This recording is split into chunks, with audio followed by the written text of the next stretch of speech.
Every day that I put on the uniform, we're going to war. That's how you mentally had to be prepared. That's why we were there. We weren't there to just give me a job. But how do we have criminals react to law enforcement instead of having just law enforcement react to a crime? Turn it around. Although we hate the school shootings that are happening, we need to find solutions. We need to find multiple solutions and then figure out what works for that school system.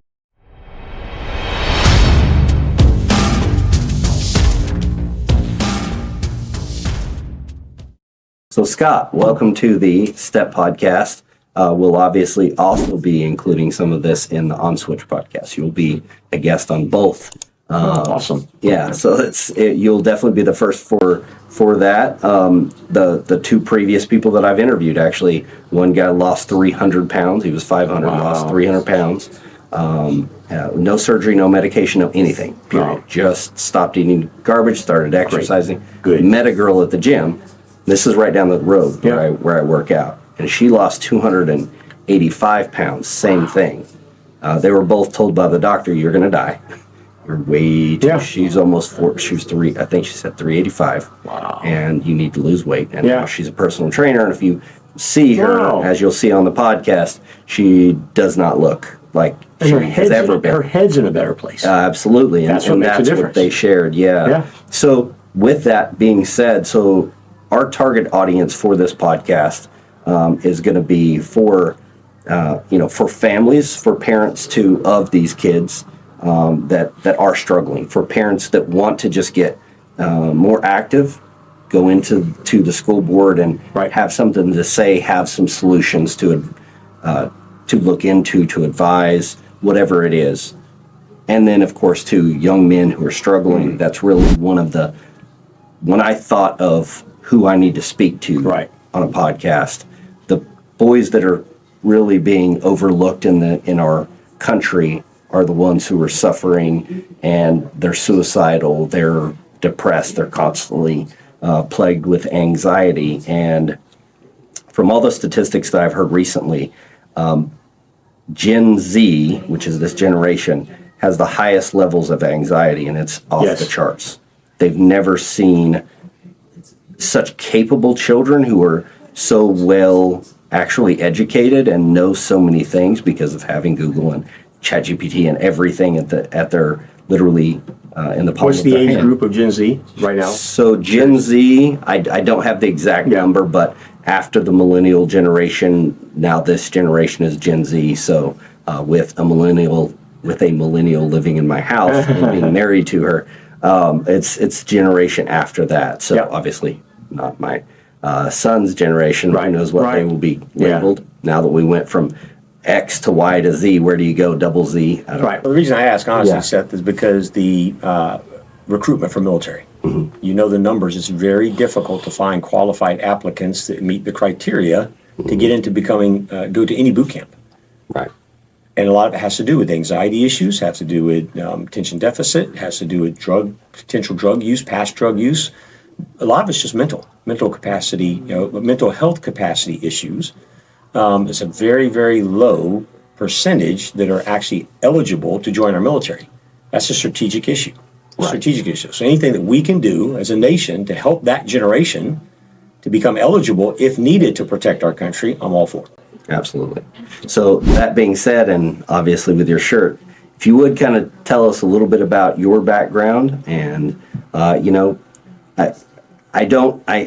can't have you on my podcast and not ask for any military stories or combat stuff. Anything that again kind of was a time where you overcame something. Definitely feel free to share that. You don't have enough time, and there's not a podcast in the world to go my 37 years as a Marine. Okay, of course. Absolutely. But Dad was a Marine. My father was a Marine. I was raised in a Marine household. He was an educator. He was a college president later on in life, but he went through that pipeline.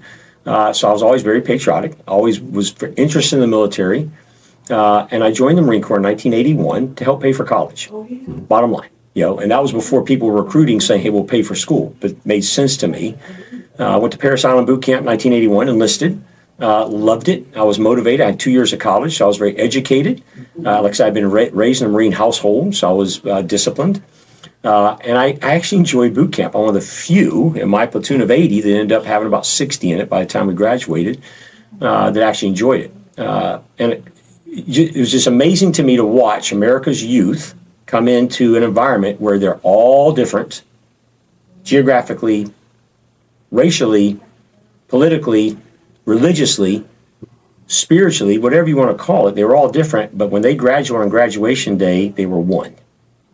And that's important. And they were one for our nation and for the Marine Corps, but for our nation. So that was a passion I had. And so I did that. I literally got into a Force Reconnaissance Reserve unit as a Marine, which was, if you're going to start somewhere, why not there? Absolutely. Loved it. Did that for a couple years. And then the officer recruiting officer found out that I was in college. I had good general classification scores, GTT scores. And he asked me, he recruited me to become an officer. I had no intention of becoming an officer. I was just using that opportunity to be a Marine, compassion for our nation, patriotic, but also pay for school. Graduated school, and I said, "Yep, I'll do 3 years as an officer." Did that. First, I was an infantry officer because I loved being ground pounder. Mm-hmm. They wanted me to be a pilot. They wanted me to fly. I was from Pensacola.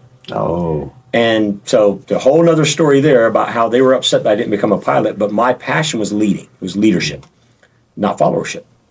I was the best. I felt I was the best follower in the Marine Corps.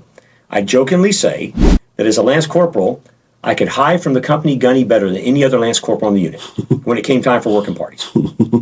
And yet, I was the first Lance Corporal to volunteer for every working party. I just was motivated, right? And that carried on throughout the rest of my life and career to this day. Self-motivation is critical for leadership. So I joined the Marine Corps as an officer, second lieutenant, went to Hawaii and was stationed, my first duty station, again, starting Force Recon enlisted, why not go to Hawaii as an officer, as a boot lieutenant? Right. Awesome. Got to the fleet, went to my first platoon. I had all the skills and information to be a lieutenant, and they said, you're trained at the basic school about new officers. And I got up to the fleet, and I got my platoon, and they showed a formation for the new second lieutenant, and they just come back from a deployment, and I said, okay, where's the rest of the platoon? There was about 28 people standing in line there for the platoon. It's supposed to be 42, 45, whatever it was.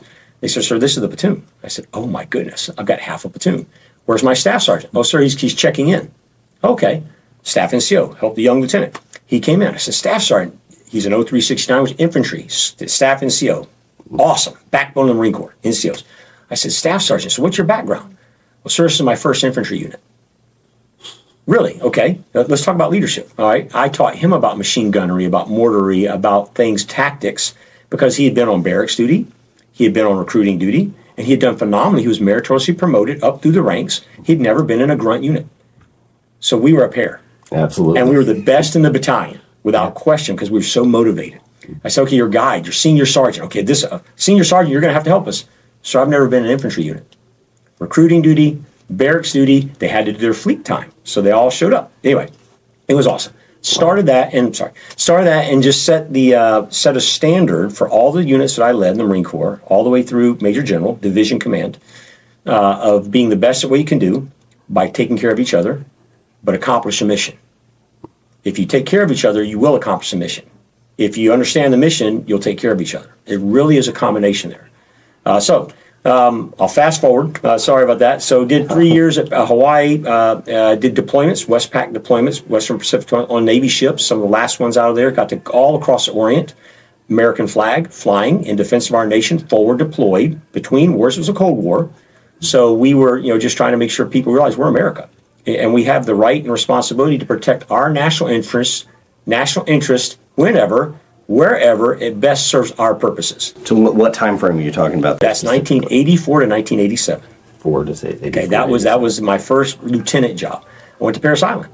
Since I loved being a recruit, I wanted to go back, and I became a series officer. I volunteered to go to be a series commander, company commander at Parris Island, 1987, 1990. Loved it. We had the best performing unit. I didn't have a single drill instructor get fired, not one. Every other company that was there, they all did, because again, I had been a recruit. So I knew when they were getting stressed. I pulled them off the line. I had counseling, had a great gunny staff sergeant, series chief. So we had a wonderful time, and our numbers were the highest performance. Set the standard. Take care of each other. You'll take care of the mission. So we did through that, and I shot well at boot camp. I'd never shot a rifle in my life when I went to boot camp. I'd never shot a pistol. As a 19-year-old going to boot camp, I shot with a shotgun, Arkansas. Right. I could shoot any squirrel in any tree, anywhere, any rabbit with a shotgun. Went there, and you go to boot camp, and they tell you, okay, I'm going to learn. I wanted to be the best shooter. My dad, in 1955, had been the series high shooter of his platoon. So I was motivated. I have to be the best shooter. So I wanted to. I had a mission. Got there, went through grass week, which is how you train. You snap in. He goes, everybody, if you're right-handed, raise your right hand. I'm right-handed. All right, this is how you're going to hold a rifle. This is how you snap in. So this is how you train. So you did that for the full week. Go to the first day of shooting. Went up there, I shot, and I went unqualified. I was devastated. I did everything they told me to do. Second day, Tuesday, I went unqualified on firing week. Whoa. I'm like, clear front sight. I'm doing everything right. Body position. That night, Tuesday night of firing week, you go Monday through Friday. The senior drill instructor pulled in all the unks who were failures to come up on the quarterdeck.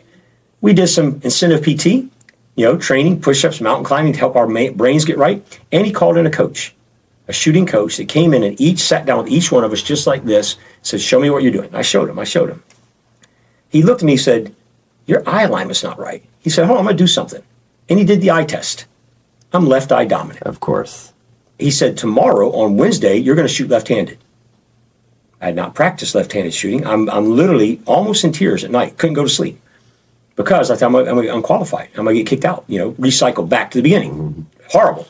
So I went, Wednesday I shot high marksman. Thursday I shot high sharpshooter. On Friday, I was a series high shooter. Outperformed everybody in 250 recruits. Why? Because I paid attention and I used the skills I was taught. I didn't know anything else to do as a brand new left-handed shooter. That set that standard. So I was a shooter. Went out to Hawaii. Those first 3 years, I set the range record in Hawaii at Kaneohe, and they called it the Punch Bowl because it was a volcano crater is what it was. And so the wind did like this. So you really had to know how to read the wind. I set the series, the range record with an M16. And because of that, they said, hey, you're really good. When I was at Parris Island, now as a captain, the battalion commander wanted me to head up our shooting team. So I said, yes, sir, I'd love to do that. So our intramurals, for the base intramurals, I shot rifle and pistol. I shot number one rifle, number one pistol, 1989. Then I was shocked because the battalion commander said, oh, Captain Hartsell, you're really good. You're going to be the OIC of my shooting team. He says, no, sir, I'm a company commander. You're going to pull me out of command. Yes, and you're going to command my shooting team because we got to win the Eastern Division matches at the next level. People were not happy with me. Yes, sir, of course. I did what I said. I'm sorry. Back up. You can even edit it if you want to. But when I was getting the medals of being the number one pistol shooter and the number one rifle shooter, the two-star general of the base is the one who said, Captain Hartsell, I want you to be the OIC of my shooting team. He looked over at my battalion commander who was clapping. He stopped clapping. He said, Captain Hartsell's mine now. He's going to be my OIC. The general pulled me out of command, and now my battalion commander was gapped to company commander. He was not happy. He did not give me a good fitness report. Yikes. But the colonel, who worked for the general, overrode it and gave me a good fit report. All right? I'm just telling you, this is how things work in leadership. So that is exactly how they work. I went on, and I was the best shooter with a pistol, new shooter, called Tyro. Okay, Tyro means a person who's never competed officially before, but the highest score. So I shot, and I was awarded the Secretary of the Navy M1 Garand Trophy rifle, which I have to this day. Wow. New shooters is an incentive to get new shooters to come into the pipeline. Were presented with a Secretary of the Navy trophy rifle. It's a functional M1 Garand rifle. It's phenomenal. And I was a pistol shooter. Of all things, they gave me an M1 Garand rifle. Right? So it's kind of funny. We joked about that. So I went on that summer. I had orders to go to Amphibious Warfare School, career level school as a captain, and they pulled me up on the Marine Corps shooting team to fill those 4 months. Instead of staying at Parris Island for an extra 4 months, they put me on the Marine Corps shooting team at Quantico, Virginia. That's where I got to shooting 1,000 rounds a day, 6 days a week on the pistol team. I did very well, and that's where I got the call sign Hammer. Okay? Because they said, this captain can hammer the target. Go watch this captain hammer, literally, because you're hammering targets when you're drilling the center. 50 yards, one-handed, could drill it. So, back in the day. I know because I picked up 1,000 rounds of brass every day. That's how I know how many rounds I shot. So, and I cleaned a pistol every day. But I became a shooter. But again, it was mission, teamwork, education, and I was able to do it.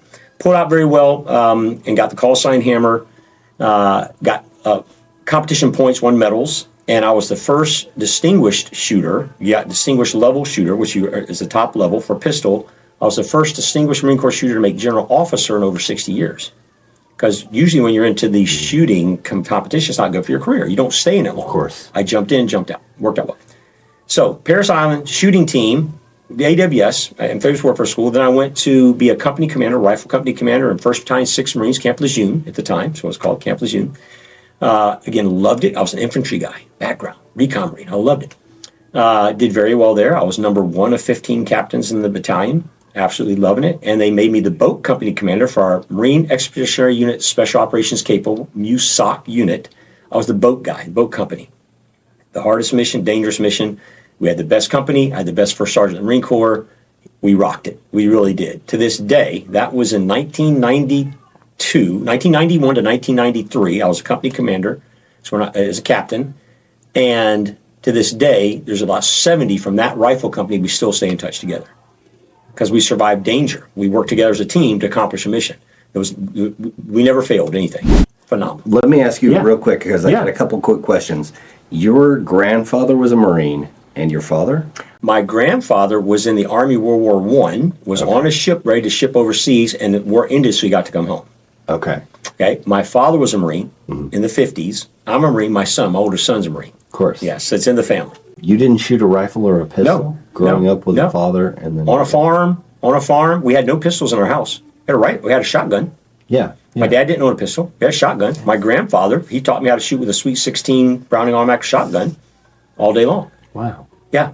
I would have assumed, of course, your dad, having been in the Marine Corps, correct, would definitely have trained you. I went to boot camp, came back home and told him I was a serious high shooter. My grandfather then took me out in the cow pasture in Tennessee in his Jeep, Willis Jeep that he had for farm vehicle. He pulled an M1 carbine out, made by Rockola Music Box Company from World War II. He said, "You can shoot this now." I was 19 years old. Yeah. And that's where I learned to shoot, and I shot with that M1 carbine, which I have to this day. He gave it to me. That's amazing. It's going to go to my grandsons. So sorry, I'm going to fast forward. I'm trying to fast forward 37 years. Yeah, you can edit out as much as you need to on this. Absolutely. Yeah. One other thing I wanted to touch on. You said, right, and I think that this is powerful for anybody who's going to go in the military or, is thinking about it. Your focus, as you've said multiple times, is right. You're motivated and you're wanting to improve yourself. You're wanting to improve the people around you. You're wanting to improve the Marine Corps. What you said about most officers, the type of person who is really, really good at something typically stays there. You go to what you're good at, you enjoy it, everybody is giving you high fives and pats you on the back, so you just want to stay in that environment. You hopped in and hopped out. And for the people that don't know what a major general is, you were a 2-star Marine Corps general. What you're describing here, which is what I was fascinated to learn, is how you went from a reservist, just joining enlisted, like I did. I wanted to just do something hard, serve my country, and college money was a bonus. And then you went from that all the way to 2-star Marine general. And I think that's a lesson that everyone can learn is there's a lot of people that just say double down, triple down, quadruple down on your strengths, forget about all the things you're not good at.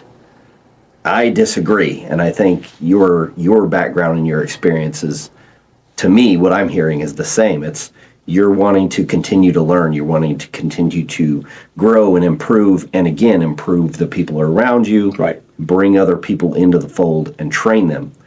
It sounded like a nightmare. Your very first group of 28 guys, and you get a staff sergeant who has been on barracks duty and recruiting your sergeant, same exact thing. That would be a nightmare scenario. A lot of people would, especially nowadays, would have so much anxiety and would kind of feel overwhelmed in that scenario. When you're looking down the barrel of having a bunch of recruiters and barracks duty Marines, and you're supposed to turn them into I was accountable. I was responsible. It was about the safety, and every day that I put on the uniform, we're going to war.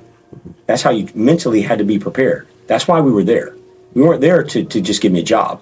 I was there to protect our nation, defend our nation. I was very patriotic about that, very committed to that. So just knowing that I've got my responsibility, I'm the senior leader. My responsibility was to make sure that staff sergeant was prepared, the sergeant was prepared, and those 28 Marines were prepared. That's my responsibility. I took it personally. And that's why I led from the front. That's the other thing. People say, lead from the front. Well, if I couldn't do it, and if I couldn't do it well, it didn't have to be number one, but if I couldn't do it well, And the Marines need to see you doing it well. Any service members want to see their leaders doing it well. Doesn't have to be best, but doing it well to demonstrate they're not just saying do it, they mean it. They can do it. So running, I was a good runner, right? Physical fitness, shooting, set the standard, those kind of things. Part of my job, one of my jobs when I was lieutenant in Hawaii was I became the Dragon's platoon commander, which is an anti-tank missile that we had back in the 80s. And it went 1,000 meters. And if the enemy's at 1,001 meters, you wouldn't hit it, right? And when a tank's between you and 1,000 meters, there's not a lot of survivability. So I taught my Marines to be survivable. All right, so we had ways. So I actually bought a remote control tank, Sherman tank, at the store. And this was in the 80s, okay? And it literally had the little joystick thing that you did. So I would take them out to the range with their Dragon training sights that they would look through. And I would have this tank go behind a hill, defilade in the distance. I'd have it come up, sit and look. I would do what a Soviet tank would do. Nobody had ever done that with them before. They're looking at a computer screen, like kind of thing. Yeah. So, but now they're actually watching a tank move, stop, back up, those kind of things. They loved it. Word got out. The other thing I did as a captain when I was a boat company commander, we were, education. I would take the Marines and I would read them Marine Corps history stories from our past. Marine units, individuals in desperate times that survived. How did they survive? What did they do? They pulled together as a team. They used their training. And they survived, and they accomplished a mission. It was story time. Hammer's story time. I would take them out in the woods. I would sit, and I'd bring it out there, and they'd all sit around. It was just like reading kids at the library. They loved it. Why? They're not cleaning their weapons. They're not cleaning their barracks. They're hearing a story. It was Marine Corps history. This is real Marine Corps. Belleau Woods. Tell them about Belleau Woods. Chapultepec. Just the Frozen Chosen, the Frozen Reservoir in Korea. So all these, Quezon. Reading these stories. Well, the base newspaper heard. Someone told them. So I didn't realize one day there was a base reporter who was out there with a little camera taking pictures in the background. Made the base paper. Hammer Time stories. Nobody asked me to do it. It's just about... Was MC Hammer big at this time? He was big at the time. He was big at the time, but I got the call sign from shooting. No, of course. Right? Yeah. I'm sure that... I watched him in his parachute pants. Loved him. He was a Navy veteran. MC Hammer was a Navy veteran. He started his rapping in the Navy on talent shows. Not kidding. He did in San Diego, and then he got out and he became a millionaire. That's amazing. So anyway, the Hammer Time story. Leadership look for ways to engage their mind and their heart. Okay, so company commander got out, and I went to Special Operations Training Group because of my background. They asked me to go and train our salt climbers, scout swimmers, close quarter battle people, the hostage rescue teams. I did that at Camp Lejeune. 2nd Marine Expeditionary Force Special Operations Training Group. I was the amphib raised branch, but I was also a shooter on their close quarter battle joint task force mission. Okay, so we wore the balaclavas and went and rescued hostages. Trained to. So I was a good shooter. So I did that. And then at the time, our second son had muscular dystrophy. He was born with muscular dystrophy. First child was born in Hawaii. Second child was born at Parris Island. Third son was born at Camp Lejeune every 3 years. So our second son, Evan, was born with muscular dystrophy. And so when he was, it was 93. So he was 4 years old. The military, the Marine Corps was going to send me to Okinawa to stand up 5th Force Reconnaissance Unit, brand new from scratch, which I could easily do. And I was the right guy to do it. And because of my special operations training, but I said, I can't leave the family. I'm not leaving my wife with a child with muscular dystrophy. We didn't know. He didn't walk. He was in a wheelchair at 3. So I told him, no, thank you. I'm not going to do it. Send me anywhere. Send me anywhere in the United States. I don't care what job it is. Just send me there. And they really wanted me to go because I was the right guy. So I got out and got into the reserves. It was an opportunity at that time. We were downsizing after we won the Cold War. The Department of Defense was going from 2.4 million to 1.6 million in 3 years. And we had to downsize. It was a RIF, reduction in force. So they were basically buying out people that had been in for more than 10 years. They would give you an incentive if you would voluntarily get out. Voluntary incentive program. So I jumped on that, got into the qualification was you had to get in the reserves. And you got to stay Marine. To me, I got to stay Marine. Got out, went into the reserves, 1994, pinned on major, was a rifle company commander again, which was great as a major, and again, set the standard. We were the best unit in the 4th Marine Division, won the awards, the Harvey Award, the Moss Award. It was great, Schmidt Award. But I did that and was just doing the 1 week a month, 2 weeks a year until 9/11. Right? 9/11 came around. I just assumed command as Lieutenant Colonel of 4th Reconnaissance Battalion, a Reserve Reconnaissance Battalion. We had 5 reconnaissance companies all across the U.S., geographically located with their skills. They were phenomenal. I assumed command of 4th Reconnaissance Battalion 10 days before 9/11 happened. Nobody knew 9/11 was going to happen. But then we went to war, and the Marine Reserves are all active. We got mobilized. All 5 of my reconnaissance companies went and were augmenting actively recon units and force recon units. I was then mobilized, to do all that. 2004, after I turned over command, I was pulled on board as the senior liaison for 1st Marine Division, Blue Diamond, and we went to Iraq, February 2004. Didn't realize that the country was going to just fall apart like it did at that time, but we were prepared. General Mattis was a 2-star, Major General Mattis, at the time division commander. Brigadier General John Kelly, names that people will know later. Absolutely. The chief of staff was a colonel named Joe Dunford. We were the team. Okay. And I worked for them. I was a colonel select. I've been selected from below zone, ahead of my group, for colonel. I didn't ask. They wanted me to be a colonel. I was going to retire into my healthcare jobs. So did that. Went to Fallujah, Ramadi, Najaf, did all of that in 2004, and worked with them. Came back, pinned on colonel. Was going to retire, but needed to do 3 years in the reserves as a colonel, for that better retirement. And it was great. I was serving. We were still at war, and we rolled into Afghanistan and Iraq at that time. And I was a Marine Colonel Reserves, and I was in charge of a unit that would mobilize individual augments to go and fill out units. That was my responsibility. And we trained them for that, and then we would send them forward. It was a great job. I got pulled on board in 2009, early 2009, to be the senior liaison for Marine Brigade, 2nd Marine Brigade, Expeditionary Brigade, MEB, that we sent to Afghanistan. It was in the surge, and I went there. And I wasn't planning on going, but the 3-star said, "Hammer, you're going." Yes, sir. Talked to the wife. She said, "Yeah, you should go. You should go." And so did that. 2009, 2010, I first was a senior liaison to the NATO headquarters to tell everybody what Marines do, why, what a Marine Air Ground Task Force is, why we have our own air, we have our own logistics. Thank you. You can give us what you want, but we don't need it. And we'll take it if you give it to us. But it worked out really well, and it was very joint. So we had to learn how to do that. And the Army was great. The Air Force was great, supporting us without question. I'm a joint officer. But I came back from that in the spring of 2010 and put in for retirement. And I was selected for 1-star. So there's a theme here, right? Just to let you know, Seth, that I never asked for any job that I got. I saw officers who really wanted to be a captain. They wanted to be a major. They wanted that next job because they wanted to get promoted. It didn't work as well for them, in my opinion. Do the job where you are, be a good leader where you are, be motivated, self-motivated where you are, have self-integrity where you are. The Marine Corps or whatever service, they will then put you where they need you and promote you. I'm living proof of that. Yeah. Okay. I was different. I didn't drink alcohol. Yeah. I was one of the few Marine officers didn't drink alcohol. Just chose not to. I didn't cuss. Didn't use battle language, if you want to call it that, around my Marine anywhere. Just didn't do it. So I was an anomaly from my peers on Friday night at the officers' call. When they were all, and I'd make sure they got back home, they got to the barracks, they weren't driving. That then later paid dividends for me, doing the right thing for helping people. But I never asked for any job, even in my civilian work. In orthopedic implant business I got into, and hospital administration. Again, I didn't ask for those jobs, but they looked at who I was, and I'm not bragging, I'm just saying I was asked then to do a job. And if I didn't think I was the most qualified to do it, I gave them a name of someone I thought was more qualified. Rarely would they take it, and they would always tell me to do it, but sometimes they did. And they were better than me, and that's why I put them forward. But I didn't say, I'll do it because I thought I would get the next rank or promotion at work. It's very important for me. I've told a lot of young officers and commercial segment business leaders about that. Anyway, so I was a colonel, came back, I was in Afghanistan, came back home, got selected for brigadier general. I was very surprised. And in the Marine Corps, we only have 10 reserve general officers. Okay, the Army has over 100.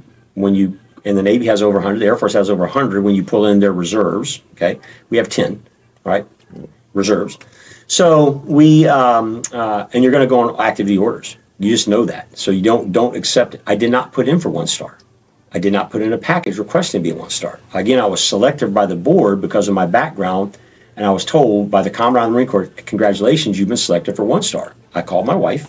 I said, "This is a commitment, And she said, "Yeah, it's amazing. How many years?"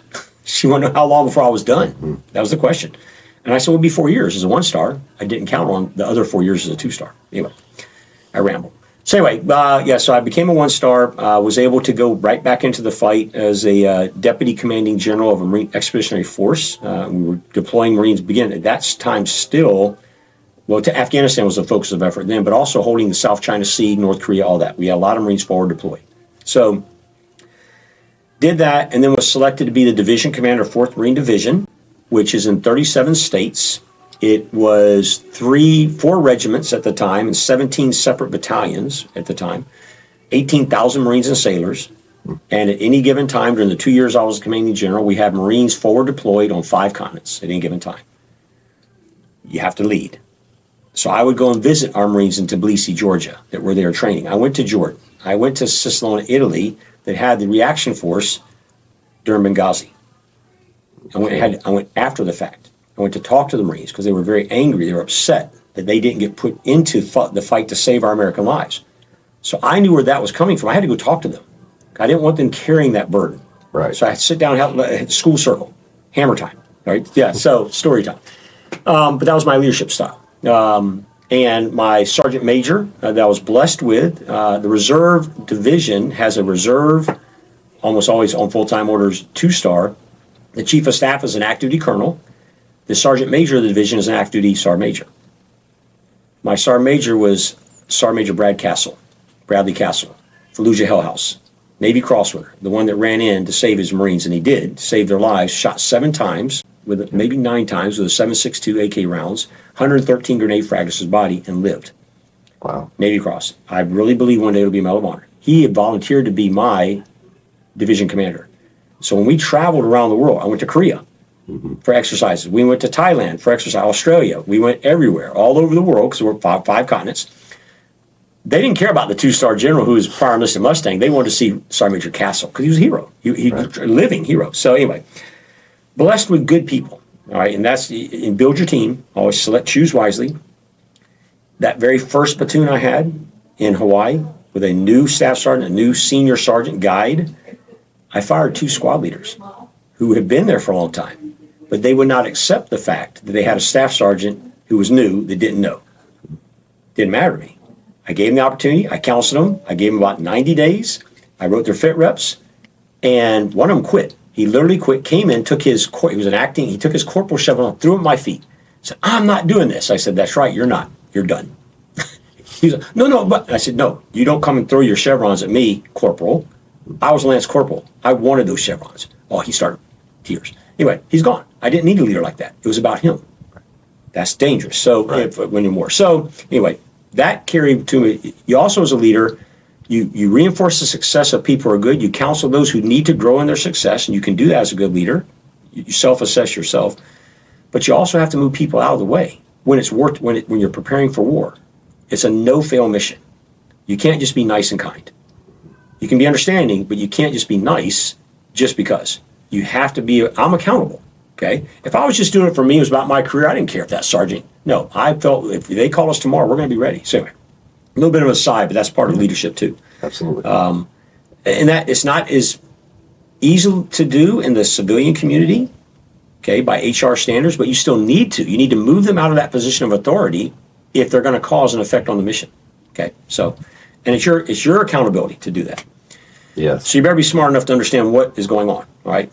The ears. So you always listen by, when I would go on as a 2-star, when we do the command visits, they always want the general to come in all over the world. As I said, you go visit being a Lance Corporal a long time ago, enlisted Marine, I would tell the sergeant major, and I'd tell the colonels, and I'd tell lieutenant colonels, when I come to visit, and I got all the first sergeant and sergeant's majors to aside during their commanders conference, I said, when I come to visit, I better not smell any fresh paint. I better at least see one cigarette butt somewhere I'm walking. I don't want Marines spending a second cleaning up because I'm coming. I don't want them freshening up anything, straightening the rocks. I mean, because I used to have to do that as a corporal. It was wasted time. The senior enlisted loved it. They said, "Oh, that's awesome, General. That's awesome." So I did that. So when I would go, they would have the whole command brief set up and everything. Here's what we're doing. I would say, "I'll be waiting just a second." I would go around to the back of the building, and I'd find that little gaggle of junior enlisted Marines sitting there smoking behind the building, talking, whatever. Yeah, I could walk around going, "Yeah, the general's here today." I could hear him. Come around, I just go down and sit down with them. You know, "Hey, what's going on? How much time did you spend cleaning this barracks up because I'm coming?" What I said I meant.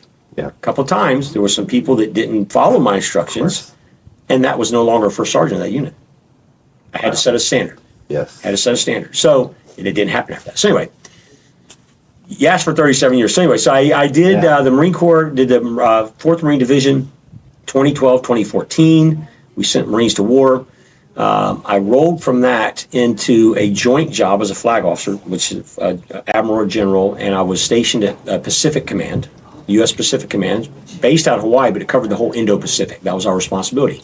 China, North Korea was our main effort, okay? The conflicts, potential conflicts between India and Pakistan. We were all focused on that. Our great allies, Australia, Japan, South Korea, Taiwan, okay, and Thailand. We have partnerships with them. So we would reinforce success with them to counterbalance the ill effects of other malicious, maligned influencers, okay, in the region. But I love doing that. It was supposed to be a 2-year tour. I didn't ask for it. I got assigned to go be the 2-star general in a Navy command, really, all right? In a sense, it was joint. Loved it, loved doing it, but I had to live in Hawaii. Oh, tough on me. But my family was in Tampa. My son-in-law district was in college in Tampa. So I was geobachelling out there. Now, they did come to visit me, and they loved coming to see me in Hawaii. But I come home when I could on weekends, holidays, that kind of thing. It turned into 4 years. Did not plan on doing that. But really enjoyed doing it when I again, tasked to do it. When they did ask me, was I interested in being a lieutenant general, 3-star, I said no. And I did turn that down because my son had muscular dystrophy and I need to get back home and wanted to spend time with the family more, to help him transition into his own life and everything. Evan. And he was in an accident in his wheelchair and he passed away. Literally, I'd already made the decision. I put in the papers for retirement. God, I honestly believe, has a plan. He knew that where I needed to be was with the family during that time, not overseas somewhere. So got that, worked for a few things, and I worked in Pasco Sheriff Office. I lived here in Pasco County in Florida, just north of Tampa. I wanted to, again, continue to serve. I knew the sheriff, and he asked me to come in. I did the Future Operations Division for the Pasco Sheriff Office. We stood it up. So how do we have criminals react to law enforcement instead of having just law enforcement react to a crime? Turn it around. OODA loop. Enemy react to you instead of you react to the enemy. Yes. So it made sense. So we did a lot of things, and crime rates went down, felonies went down, recidivism went down of chronic felons, runaways went down, a number of different things. Created a mental health unit within the sheriff's office so that we had mental health professionals from behavioral health partner with a deputy to ride and go and preventative maintenance. Go knock on the door before you get a Baker Act call. You know that there potentially could be a Baker Act in a year, next month, tomorrow, tonight. So go talk to them before, and it was preventive maintenance. Anyway, clean your weapon before you pull it. Right, exactly. Anyway, so I did that, and that's where the governor's office heard that they had a retired Marine general who had healthcare background, a hospital administration background. It's a battlefield in and of itself. It's a different podcast. But needed leadership. I enjoyed doing that. And they asked me to come on board for Veterans Affairs. And that's what I'm doing now. It's been 5 years. And I love serving our 1.43 million veterans in Florida, their families, and survivors. We do it with passion and with purpose. You can do things with purpose all day long, but if you don't put any passion into it, you won't get to the audience you really should get to and need to get to. So that's 37 years plus 5. That is a lot. That is a lot, yeah, obviously. So, yeah. More than I can break down. Real quick, though. Yeah. You were left eye dominant. Yes. Identical story. My wife. Wow. I mean, She went through boot camp. So I shoot shoot pistol left-handed. Okay. Trained to shoot the very first time I was right-handed, Right. but I shoot pistol left-handed. Okay. First time I ever shot a pistol was at boot camp, fan fire, familiarization fire. You just hold that 45. Well, of course, I did it with the right hand. Yeah. But when I went to TBS, the basic school, you have to qualify with a pistol. And I knew I was left-eye dominant, so I got up. And I said I was the highest shooting lieutenant with a pistol. I hadn't shot much pistol. But again, I was trained. Use the skills. Don't let your mind outrule what you've been trained to do. Right. You don't overthink yourself. Just do what you're told to do. It's like riding a motorcycle. Don't try to make the motorcycle ride the way it's supposed to. Ride the motor. I mean, I'm saying, you control your environment. So anyway. Exactly. Yeah. No, that's that's a lot of people. Anyway, so it's just funny because again, with Mallory, she did the exact same thing. She actually made it through boot camp. I think all the way same thing, like to the very last week. And one of the PMIs is like, Wait a minute. Let me see your eyes. PMI, primary military marksmanship instructor. Yes, primary marksmanship instructor. And Yeah. OODA loop. Yes. There's a lot of people that don't know what the OODA loop is. I do, but if you want to share, what is an OODA loop? To make it simple, to break it down, basically, instead of you reacting to somebody else's actions and environment, think ahead of what they may do, and then you do something to prevent them from doing it. You orient. Okay, I call it profiling, and that's not a good term in some people's sense, but you orient yourself to whatever situation. It could be a personal relationship. It could be oriented to yourself. It could be oriented to a strategic level problem. Okay? Then you loop it back in and you think, okay, here's what I need to do, and then you act at the end, all right? And basically, you want the other person, business, strategic enemy, tactical enemy, at a gas station and someone's trying to carjack you, you want to cause them to have to react to you. You don't just react to them. Stay ahead of the loop. The cycle of decision making is what it is. So it's a full-time acronym and all that, but I just try to break it into what it really means. Yeah. Okay. Yeah. Awesome. So your position is you're technically in charge of the entire VA for the state of Florida? It's a great question, okay? Because I didn't know. I did 37 years, and I knew what the VA was, the federal VA, U.S. Department of Veterans Affairs. They run healthcare, they run hospitals, they run clinics in every state and territory. Okay? Each state and territory has its own state Department of Veterans Affairs. Some states is cabinet level, but basically you have Department of Corrections, you have Department of Transportation, all these departments in the state of Florida. We have 26 or so departments. One of them is Department of Veterans Affairs. And I have 1,500 employees because we have 9 state veteran nursing homes that we run. Okay, and so the states run the nursing homes. They're augmented by funding from the federal government. One thing we do is nursing homes. Second, we connect veterans to their benefits. We're the ones who do that. The federal government doesn't have claims officers, VSOs, veteran service officers, that are federal employees who do that. They let the states and private entities do that. So we connect veterans to benefits. We also then audit and make sure that every school, college, university, VOTEC school, dive school, jump master school, whatever it is that you're going to use your GI Bill on, is doing it correctly and properly and following the federal guidelines. So we audit them. It's a state responsibility to audit if it's in that state. So those are my 3 lines of effort.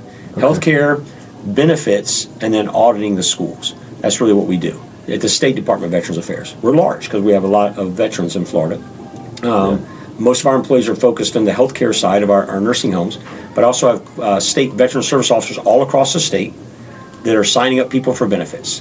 Last year, roughly 7 of these state veteran service officers did about 240 million claims, communication, 240,000 communications with individuals about their claims, and brought in $243 million in new benefits. Money in your pocket, my pocket, federal dollars that are spent in Florida. Awesome. That's why my boss and the people in Tallahassee enjoy me signing people up for benefits, because it helps the veteran first and foremost and their families, but those federal dollars are then spent in our economy. It's the right way to do federal dollars infusion, for the right people, in my opinion. That's what we do. So yes, I'm the executive director of the Florida Department of Veterans Affairs. Some states call them Secretary of Veterans Affairs. Some are commissioners, different titles, all the same role. Gotcha. Yeah. So you work hand in hand a lot with the governor, obviously. I do with the governor's office, my boss is the governor, and then we have the chief of staff, we have the deputy chiefs of staff, every agency head. Yes, we have meetings. Yeah. Very cool. So, getting back now that we have a really good idea. Now let's start your questions are. No, so again, just a fly on the wall here, understanding now kind of really what your background and how you ended up all the way to a 2-star general. And now that you're in a position with the VA, which I think we all as veterans know, the VA gets a bad reputation. And I think a lot of that is very warranted, but it's warranted for specific reasons. I applied to apply for VA benefits to find out, get exams done and figure out what all is wrong with me, why I'm in so much pain after jumping out of airplanes and slamming into the ground and wearing 100+ pound rucks from time to time.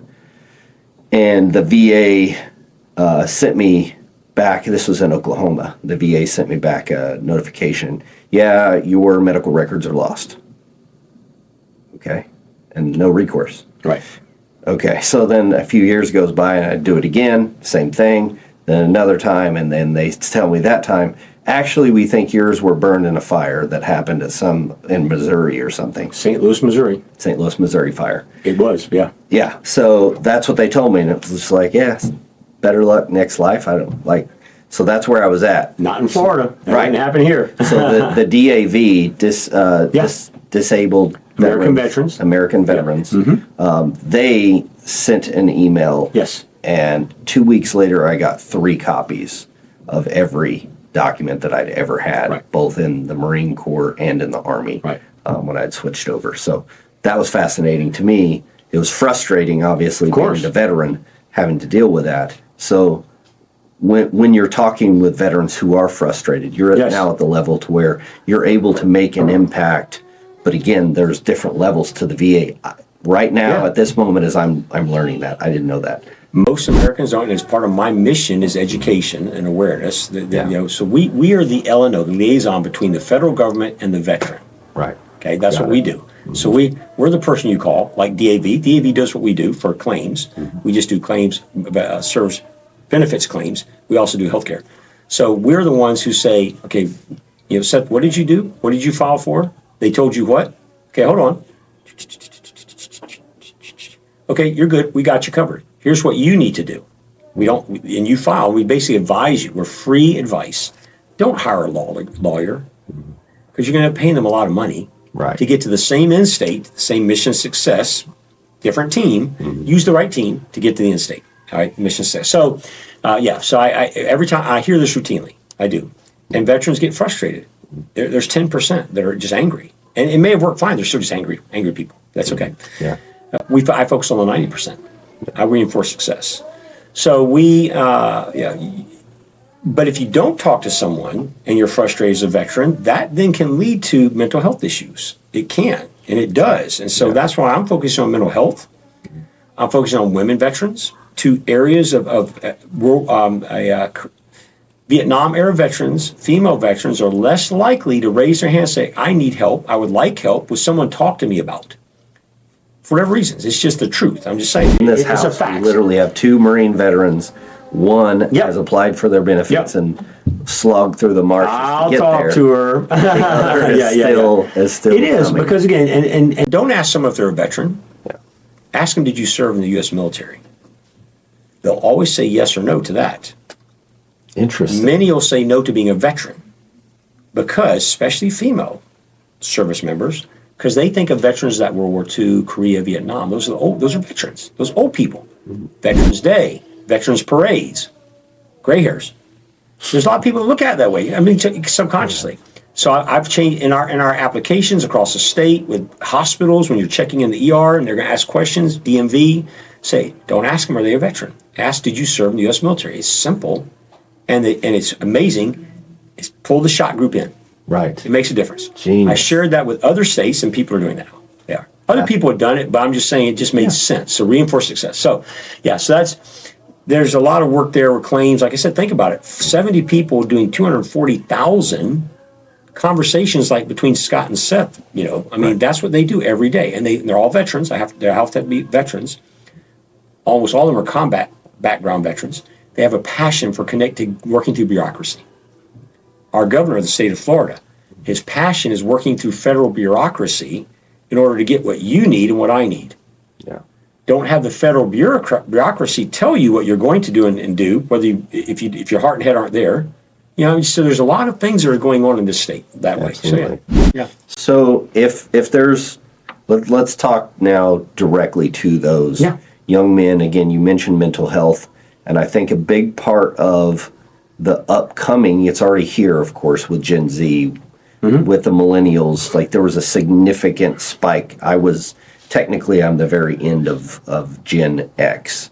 So it goes to 1980. I was 1980. So I'm Gen X, but I was a hybrid because I've done different jobs. Pretty much I've gone from one job to or career path every 3 years. Marine Corps 3 years. Right. Rangers Yep. 3 years. Law enforcement. Normal, very normal. For about 5, but split between local and then federal, and then 3 years in the oil fields. I got laid off. I got that was my contract. Yes. It was just always for me 3 years was the mark where I ended up being shifted one way or another. And for me, I have a master's degree not because I'm smart at all. I have a master's degree because I didn't know what else to do with my time, but I wanted to improve myself. And I knew, because I've worked out 6 days a week since I was, I don't know what age, I guess 17 or 18, that and I try to eat healthy, and I've done terribly at that before, and then I learned. But the amazing thing is when people hear your background, 2-star Marine General, all the places you've been, people will hear about just all the different jobs I've had and degrees I've earned along the way and all those things. Kids can get this idea that, well, they had some jump start, somebody had connected them this way. That's not true. It's definitely not true for me, and it sounds like for you either. Right. Even though your father was a Marine, again, nobody in my family tree had ever served in the military either that I know of. My dad technically joined the Navy and was there for like a year, and then he got on his Harley and rode off the ship and never came back. Wow. But they didn't care because they were trying to get rid of people. It was downsized. They were downsizing during the Carter administration. So they're like, oh, good, he's already gone? Yeah, cool. There's one. There's one. Yeah. So I don't count that. That doesn't count. Okay. But hold on. Did he raise his right hand? He did. To swear to support and defend our Constitution against all enemies, foreign and domestic? But he also left in a third of the way through. But he voluntarily joined. He was during a volunteer mission. Did he get a dishonorable discharge? So that's a good question. Did he get administrative?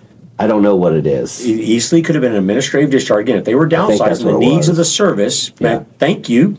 You don't want here. We need to get the numbers down. He's a veteran. If he's dishonorably discharged, that's different. Right. But that's very rare. Yeah. He would have to literally have hurt somebody before he rode his Harley away. He would have, I'm just saying, he would have to stolen the Harley from the base motor pool. Right. Not his friend's Harley. I'm just saying. So don't discount your father being a veteran. Gotcha. Counseling. Absolutely. You don't have to like him. I'm always learning. You don't have to like him. I'm just saying. Not at all. I'm just saying he's a veteran. Yeah. Again, because that's why. Did he serve? Okay, that's learn. One day. Think about it. Think about it seriously. One day, again, he volunteered. It's different if you were drafted and you went kicking and screaming. It's like, and then you left. That's different. Yeah. You're still a veteran, but I'm just saying I have a compassion for people who volunteer for whatever reason. Yeah. They were ready to be on the wall. They were ready to throw themselves on a grenade. They're ready to get their ship sunk. I'm just saying. Yeah. So. Understand. All right. So what I was saying though too with that is. So for people who think that you just have to have some advantage. Obviously you shot really well, and that led to several different movements within your career, and that seemed to be a theme. Again, you were a shooter, so it was easier for you to be known. I guess that's the main thing, that the no drinking alcohol, no cursing. Okay, so both of those are me too. You make a name for yourself, either on purpose or by default. Right. You will have a name for yourself. Your reputation will always precede you. Yes. And that's something I always want to make sure. We say that we're talking about being in the military, but that's the way it is in everyday life. Everything. This is life. 100%. Your reputation. Yeah. So I also have never drank alcohol in my life, and I've never cursed out loud.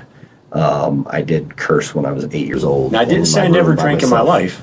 Okay. Well, I chose in 1986 after the one time I did drink alcohol. Yeah. Right.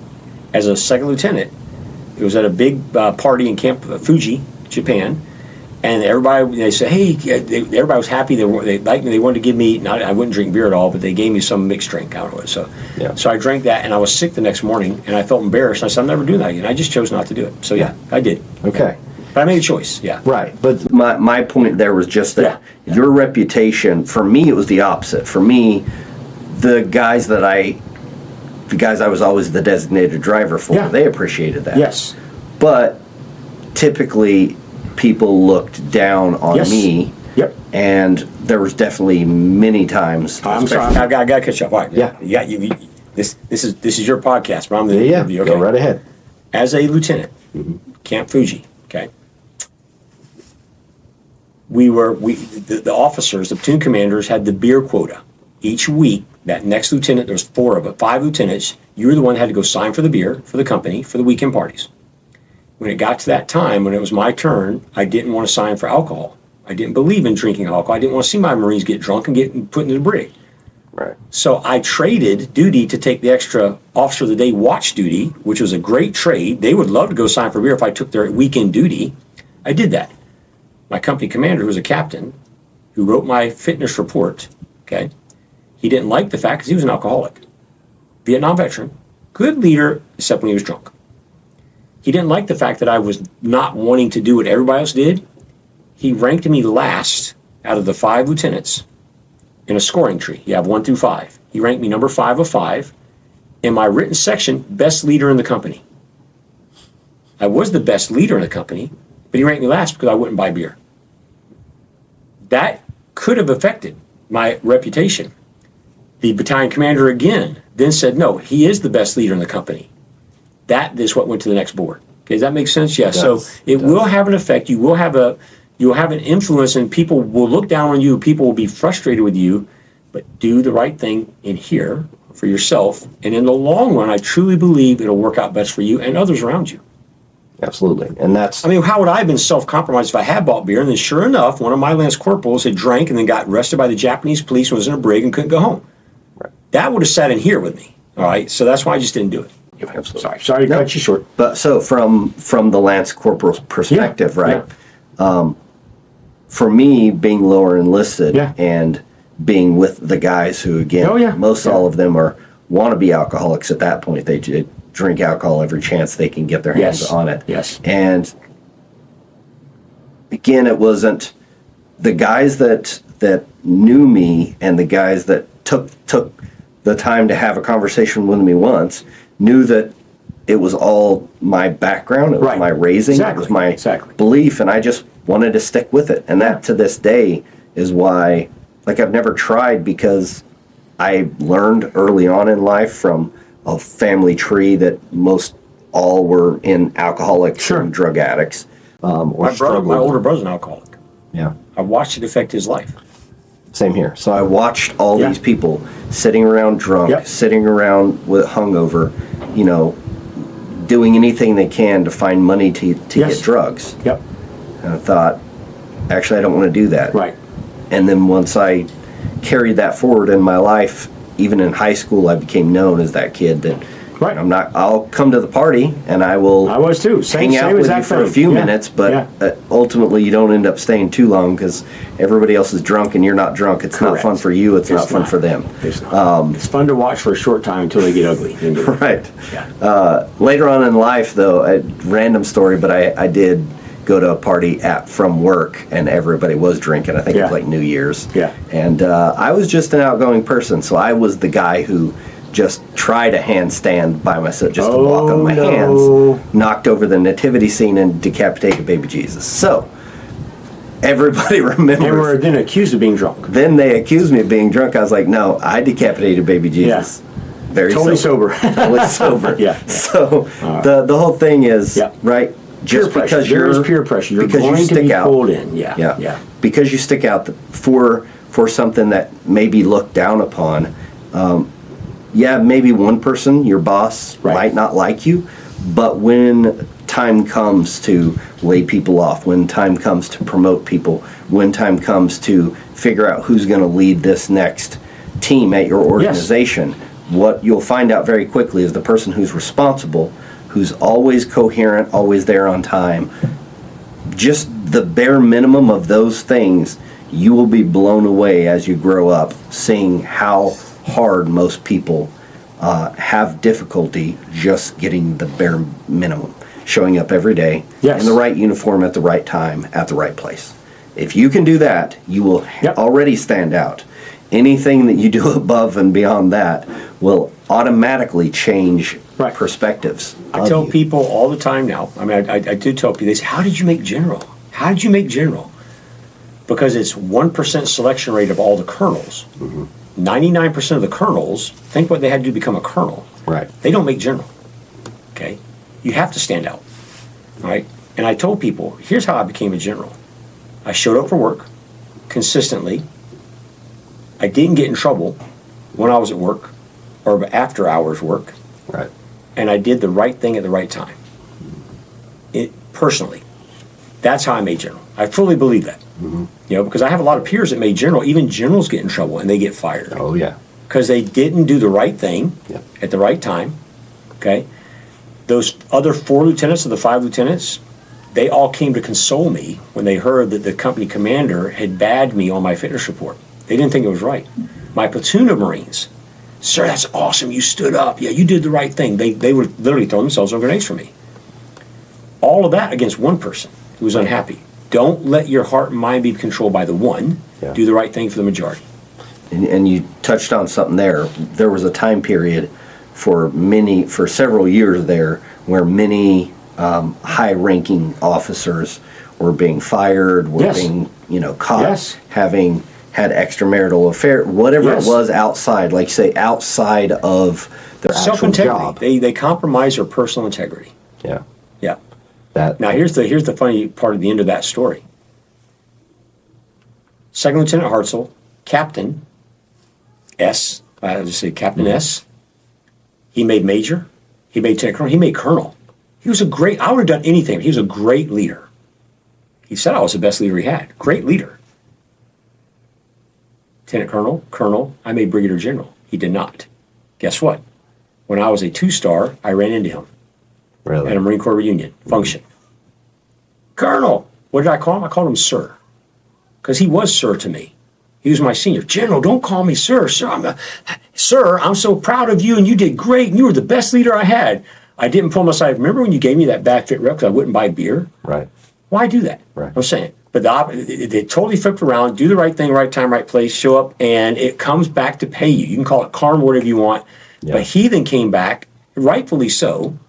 He knew what he'd done. So, but I was able to, then he had to call me sir.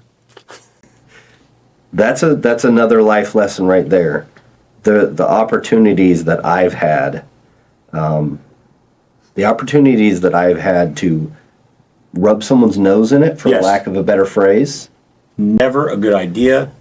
Spite, vengeance will get you nowhere but ugly in your own heart. I'm just telling you. I mean, again, but it's human nature. Right. It's human nature for us to do that. I know I'm an anomaly. I'm very upbeat. I'm the eternal optimist. My self-determination. I've lived with people who are eternal pessimists. They look at things negative. I don't like to have full half. You come up on an accident scene on the road and you have to slow down and you're upset because, I'm just slow down. I need to get to where I'm going. You look and there's someone laying on the ground. I'm looking and say, I hope they're alive. I hope they're okay. Oh, and the family's okay. Optimism. Yeah.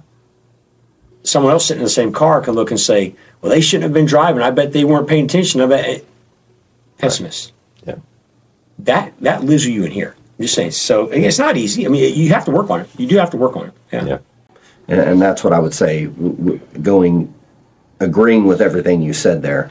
The times where I had an opportunity and it was, I'm sure it was partially expected. I go out on a rig. Yep. This one guy just can't stand me because I'm eating healthy. Oh, yeah. Okay. Yep. I'm eating my own thing, man. I make my own food. I eat my own food. That's how we live on oil rigs. Here on my rig, we all cook together and we all eat the same food.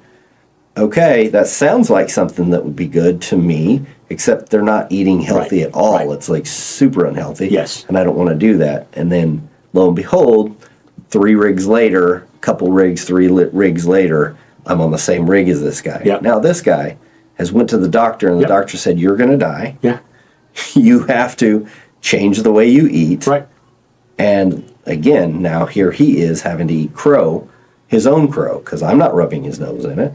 He comes up and asks me, hey, so what do you think? And he's asking my advice because he already knows. You planted a seed. I just did what I did, and I didn't talk back. I didn't argue with him. I was like, man, I'm not going to eat that. And again, you guys can eat whatever you want. I'm sure it tastes great. Right. But at that moment, it seemed like what I should have done is break bread with all these guys and get to know them and da-da-da. but at the same time, I was trying to keep to a standard. And that's how I, keep up my energy and stay doing what I want to do. Because you're accountable for yourself. Exactly. You're not accountable for everybody else. You're accountable for yourself. If you don't take care of yourself, you can't take care of as well as you should those people that you are assigned to be accountable for. Yeah. So as a leader, you have to personally take care of yourself, mentally, spiritually, physically, emotionally. If you're compromised in any of those areas, shame on you for then telling other people how to live. Shame on you for putting their lives in danger because you're self-compromised. And if you know you are, don't take yourself out of the equation until you are good and strong, then jump back into the fight. I really believe that, and I've taught a lot of officers about that. If you know you're self-compromised, talk to someone about it, get help about it, study about it, all right? And you don't have, nobody's perfect. But I said, know who and what you are and what you need to improve on, work on that. People will see you doing it, and they will follow you. Absolutely. Yeah, that is wisdom for sure. One thing I wanted to get back to was you traveled a lot. Yes. So you've been to a lot of different embassies, a lot of FOBs, forward operating bases, a lot of different places. One thing with the school to embassy project, again, my idea as to what we need for our school systems, there isn't one fix, there isn't one solution. Right. If guns were outlawed tomorrow, people will start running over children in crosswalks. They will make fertilizer bombs.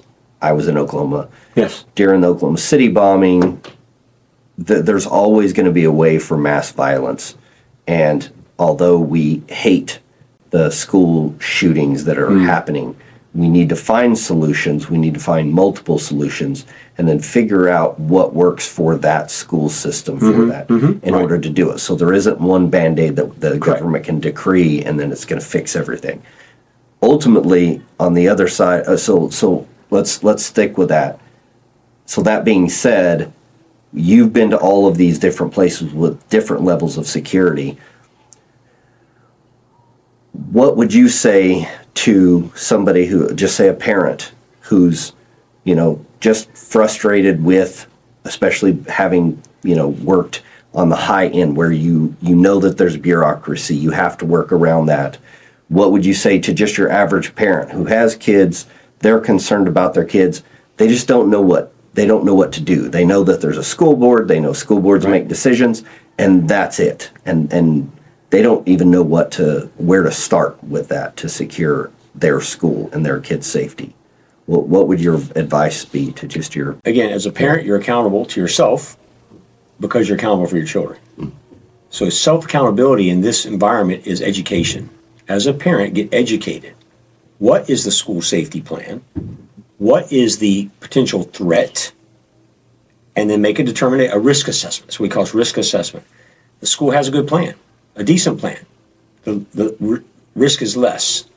So I don't need to try to fill the gap. The threat is higher, more severe, potential here. Risk is here. They're not doing what you think they should. Then get involved. Get involved. Get involved first in your family. Teach your children. My son's a Marine. I taught him. I taught my boys observation, profiling. I would take them literally into the woods, and I put something that's not supposed to be there. God didn't put it there. It could be a Coke can. It could be something that's out of color, something bright red, and everything else is green and brown. And I said, we're going to walk. I said, fine, show me something that's not supposed to be there, something that's different. It was a game that we played. Made them become observant. Parents need to be observant. Yeah. Teach your children to be observant. They can listen and hear. As you think about it, they know their friends who are talking about guns. They're angry. They're upset with their mom and dad. They have vengeance, or they've seen them violent on the playground. They see them sitting by themselves, drawing pictures of ugliness or whatever. Tell your kids just be observant. And you don't do it through threat or scaring them. You can make it where, just be aware. So that's one thing. I think parents have a responsibility with their children to be educated and to teach their children to be observant. Then you've done the individual, the child, in a situation doesn't just sit there and wait for someone to tell them what to do. They know to get down. They know to go in out of the way, whatever it could be. Okay, and follow instructions, adult instructions, but they have to be self-aware. Doesn't matter what age it is. You can do it age appropriate at any level. Right? And my son's done that with my grandsons now. He's taught them, if someone came into our house that's ugly, you know where you go, you know the door that you go into and you lock, and you don't come out to hear dad and mom's voice. They're trained to do that. If there's a fire, they rehearse it, okay? Right. And they make it fun, okay? Because the 99.9 percentiles will never happen, but you don't want that 1% to be, what do I do now? Okay, so that's one area. The other is you as a parent have a responsibility to know what the school is doing, what they're trying to do, what threat mitigation, risk assessments are they personally doing. Does your school have school safety officers? Most schools do now, and most do. Find out who they are. Talk to that school safety officer. He's parked in the parking lot somewhere, probably, or walking. Go and talk to him. Tell him thank you for being there. Know who they are. Okay, that's the one way to get involved, right? And then go as a voice with to school board meetings, and don't be confrontational because that doesn't get anybody anywhere. Right, absolutely. Be positive, especially at a school board meeting. Cameras are always going to be there. Parent groups, anywhere. You don't, basically, and I've been accused of trying to look at what the issue is from their side. When I was against the Taliban in Afghanistan, when I was against the Islamic extremist insurgents in Iraq, I would say, why are they feeling the way they are? Why are they doing what they're doing? What is their they're looking at a wall. You're both looking at a wall that's between you. I know what my side looks like. What does their side look like? Why are they doing? Because then it's risk assessment. You can make a better determination. So that's kind of a little side as far as too. So yeah, awesome. And I think I think you touched on something there where parents are frustrated. They get angry. Yep. They go to a school board meeting, and this is what we see on social media, of course, because those are the clips that always get shown. It's parents who have built up frustration. Yes. They've got with other parents who are frustrated, and they've built each other's frustration. Right. And what happens is you go to what should be an orderly meeting where you're discussing things.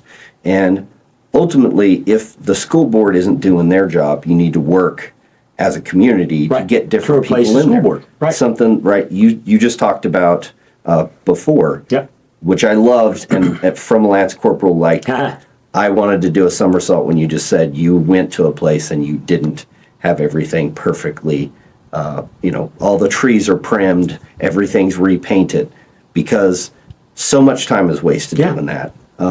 Having been at the Federal Bureau of Prisons when Obama was the first president to visit the prison, and the prison he visited was the prison that I'd worked at. That's exactly what they did for about a month straight. They just repainted everything. Yeah. It looked very dissimilar to what it actually was when I worked there. I'll put it that way. Yeah. That being said,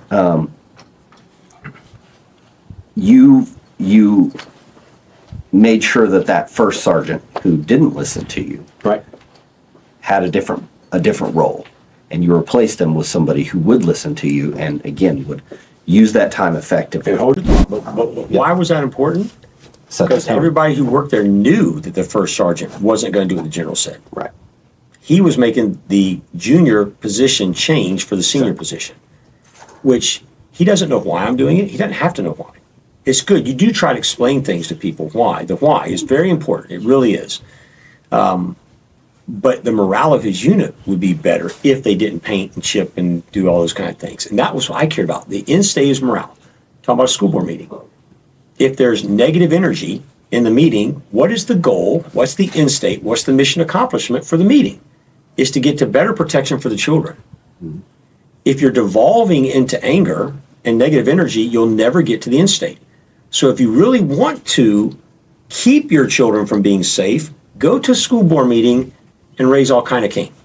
Yeah. You won't get there. If this parent, is that what you want? That's how I talk to people. I say, is that what you want? No, that's not. Then don't do that. Right. You choose, parent, adult, not to do that. Right. Your emotion is going to be there. Mm-hmm. Channel your emotion into positive. If someone starships, I say, let's make sure we can get this to where they're going to approve this. It's in state, mission accomplishment. Okay. Right. And that's exactly my point, which is I've already learned many times over that if you show up to a disciplinary meeting where you're being told you're being counseled for something that you actually didn't do, you show up to a place, you show up to a meeting to where you're being whatever it is, you let go, you're being laid off. Every time that somebody goes into one of those and they start shouting and they start being angry, automatically the other person, whether they're in the right or in the wrong, it doesn't matter. They're not going to be listening to what you're saying. No. And anyone on the outside, which is the most important part, I think, that most people don't take into consideration. When that video is live on YouTube and you see this scene play out, I don't know anybody here, I don't know anything involved. I know this person's obviously frustrated. I know they may or may not be doing their job, or maybe this person has just had a really bad day and their life is taking a downturn and they're taking it out on the school board. I don't know any of those things, but I don't want to listen to this. Right. Because nothing coherent, and there's at no point in this video that I'm about to see do I expect to see this person calm way down. Right. And this person calm way down, and them to come together and to find a solution. Right. And again, it's natural. It's our natural instinct to keep getting amped up and give them everything when you go to this school board meeting. You're gonna get with negative, I call it negative energy, you get in the way of them making a decision that you need them to make for safety. You're devolving their emotion, their mind, their hearts into a negative energy plane area, right? And they can't you're preventing them from getting where they need to get to. I'm not saying agree with everything you're saying. Just do it positively. So I'm sitting down with the Islamic extremists at a table just like this across, and they're stop killing our people in Fallujah. We'll stop cutting people heads off who aren't Islamic. And so there'll be back and forth, back and forth. So I would go there and I sit down with them, and they liked me because I would say, do you have kids? Do you have grandkids, gray hair? Do you have grandkids? What future do you want for them in this city called Fallujah? Hit them here. Don't just jam them here. Hit them here. Well, yeah, I do have children, and I want them to have the best future, and I want them, and you need to leave. I said, well, if we leave, the extremists take over, what will your daughter's future look like under Zarqawi? That's why we're here. We're not here for Israel. We're not here, all the counter propaganda and everything. You're being told, you can believe if you want to. I'm telling you, let's talk about what's real, what we can affect. What can we do? It made a huge difference. And I pour them a cup of tea. They pour me a cup of tea. We'd have those kind of conversations. Instead of just negative, back and forth, your fault. Okay. At the end of those meetings, there was a time where the head bad guy came in and charged the head sheikh of everything in Fallujah. He came down, and someone, as he was coming up, someone whispers and pointed at me. He looked at me. As he went by me, he went like this. I could tell. I said, he knows who I am. Went in, they sat down, had a confrontational, came back. When he came out, and I was very kind and talking to his deputy, and I said, well, I'm sorry that it went this way. I said, let's have another opportunity to try to get this when people's emotions aren't as impassioned or whatever. He said, I appreciate that. And they call me Cherkush. Cherkush in Arabic means hammer. They knew me, hammer. He has children. Okay. So as they're walking by, I heard him turn around. The old sheikh turned around, head bad guy. He pointed at me. He said with a loud voice, he says something in Arabic. I don't speak Arabic. So after they left. What'd he say? His interpreter, my interpreter said, sir, he just said you're a man of the book. And if I get captured, nobody touch me, bring me to him. Because they were looking to take us prisoner, okay? Dangerous place. Man of the book. What's the matter with man of the book? Man of the book is the Quran, the Korah, the Bible, the Talmud, book. People focus their lives spiritually first, not for themselves, right? God first, right? Deity first. He recognized that. And that could have kept me alive if I had been captured, right? So Cherkush, man of the book. Yeah, same way. Anyway, so that's what I'm saying. Just you do that, make a difference. So if I had been just the other voice on the other side of the wall, angry, pointing accusations, he'd have left. And he said, if we capture him, his head's coming off. The other thing was when I went over there, it's funny, I went over and I had a bunch of doctors, I was a hospital administrator here in this area, reserve, I was getting mobilized, going to Iraq. And my Islamic doctors all worked there. They're American citizens, but they come from Syria and other parts of that world, Middle East. They pulled me in. They said prayers for me at their mosque, and they had a lunch for me, just men only, because that's their culture. And they wanted to counsel me. They leaned and they said, now when you're captured, if you get captured, here's what you say. And you say that there's no God but Allah and you believe in his word. They won't kill you. They cannot kill you. You have to convert. They said, you don't have to mean it. You don't have to convert. They were dead serious. They didn't want me to be hurt. I listened to them. I smiled, and I said, I've got this. I'm not worried. It's great advice and I'm going to use it. Oh, yeah. Shukran. Thank you. I said, here's what I'm going to do. I said, I'm going to teach them about Jesus Christ. I'm going to convert them all. And there's no reason for them to take my head off. They're like, and that's what I would try to do. Yeah. Sorry, that's totally a freebie. But again, in the environment you're in, there's going to be conflict. There's going to be stress. You can affect it one way or the other. You can make it worse. You can make it better. Sometimes silence is making it better. And that's hard. It's emotion. We all have to control ourselves, and that's very difficult. It takes work. It does. And that's what I think with these parents that are dealing with school board now. Yep. Like say, if you run into a brick wall, my thought process, let's look for the side of the brick wall and see if there's a hole over there. Right. And that's what you essentially do. You just have to keep going around the topic, whatever it is that you're striving toward, and keep looking for a different way in instead of being frustrated and trying to stay there and build a battering ram. It's a great point. Don't try to get them to see it from your vision, your foxhole. I see the foxhole you're looking at, the battlefield. Don't force them to try to convince it to see the way you're seeing it.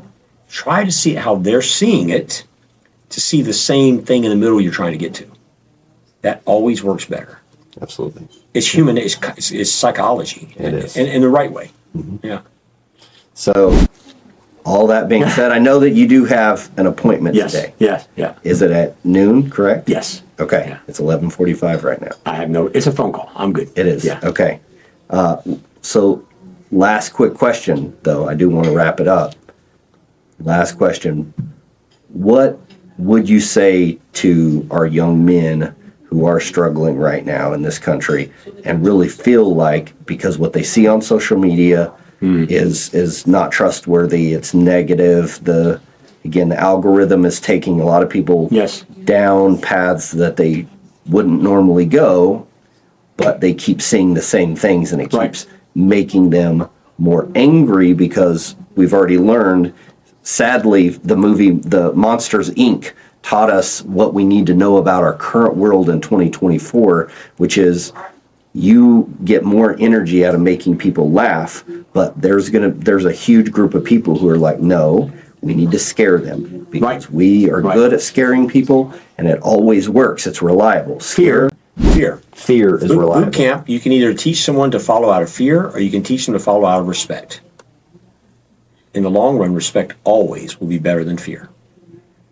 Absolutely. Yep. For those young men, what I want to tell them is, I've told my sons, I'm telling my grandsons, I tell other young men and young girls too, but I tell young men especially, what you see on social media, whatever platform you use, is not true. I say that.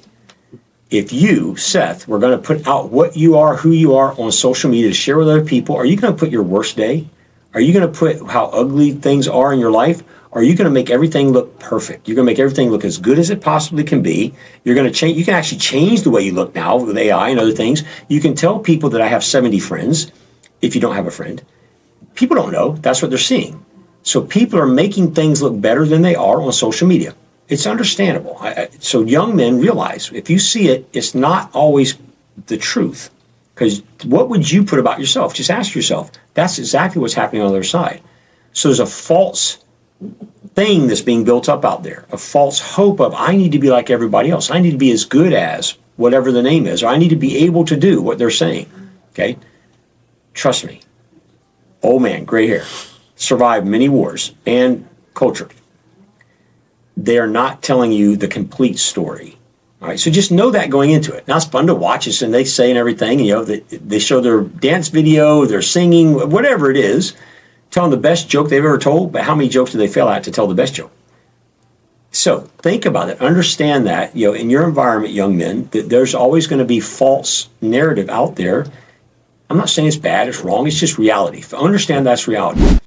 and you touched on something that I think is crucial to expand upon, which is you didn't see how many hours it took to tell that joke right. You didn't see how many years it took to grow that big in the gym and to have this many followers.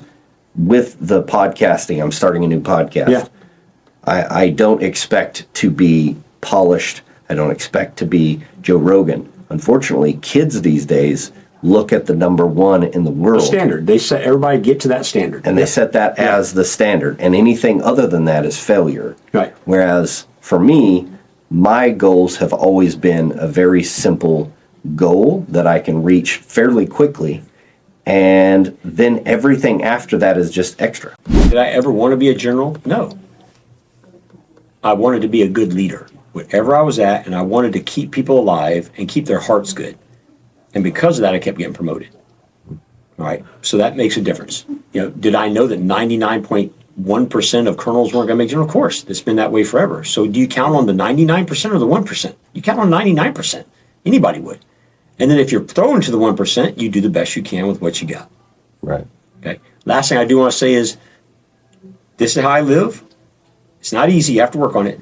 Never put off till tomorrow something you can do today. Don't procrastinate. Don't put off till tomorrow something you can do today. Doesn't mean you have to do it, but if you can do it, get it done, because life is going to throw extra things at you. You're going to have to do those at that time and place. If you've already taken care of some other things, then you're not overwhelmed. You have time and energy and thought and heart to do it. If you can take care of it, do it now. Okay? Don't wait to put it off, because then you got 5 things you got to do to the one thing you thought you were going to do tomorrow. There's 4 more that jumped on. Take care of the one thing, then you have 4 things to do. Right. A better way to live, young men. Right? Okay. Absolutely. Awesome. Well, it's been phenomenal having you here. Obviously, you're welcome back in my home anytime. This isn't what the rest of my house looks like. We don't have proper lighting everywhere. Yeah. Exactly what you're talking about. So thank you for coming over. Seth, thank you for doing this. You care. It's obvious. You care about America. You care about our young men, especially. You care about safety in our schools, especially. And people can sit and complain about it all day long. You're trying to do something to affect it. Yeah. You're making a difference, and I appreciate it. That's why I came today. Trying to do that. Thank you. I appreciate it, brother.